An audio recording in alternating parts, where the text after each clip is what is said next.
mình tháo gì bùa mình Korean gì bùa mình xem buồn mình độ tòn Yesu gì bảng kiên tại nhiều gì bùa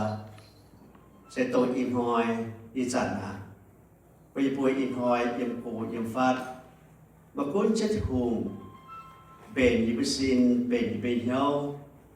bây biệt thải như là fan sức chụp bằng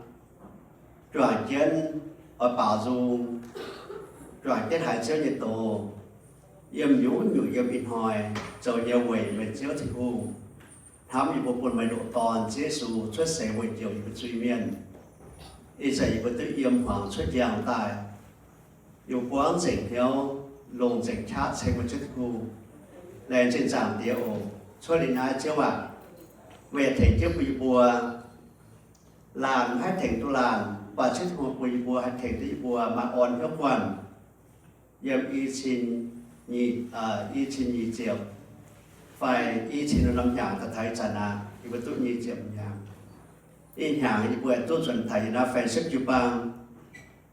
rồi cái nó chạy chết hù chưa à chạy phúc bún on hiệu quần chụp bằng chạy phúc bún chuẩn tổ miền tỏi trên nó bữa chụp bằng hoáng tỏi trên nó sinh khìa tỏi trên nó dù bị thằng nó chạy chết thầy chết hù lại trên ổ chế hòa chạy phúc quân đã làm chụp bằng và cuối như bộ ổn hiệu quản và chạy ổn hiệu quản và chạy xiên chết hùng và chạy xiên chết hùng in hoài tôi bị thấy nó sinh tỉnh chế chạy phúc quân đã tại cho mình hoài lại trên chế hòa cho đến nay do lại chế cho chết hùng thì như bây nay sinh tỉnh của nhau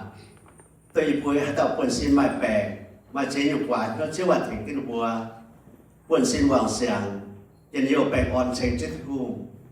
อยากใช้ฟูถึงจิตตัวอีจะอยู่ดับเจ้าตายยังเอาแต่ไฟยังกลัวยังฟาดตายไฟประเดี๋ยวสู้อาตายแล้วถอดเสียบยังกลับที่เชิงจิตหู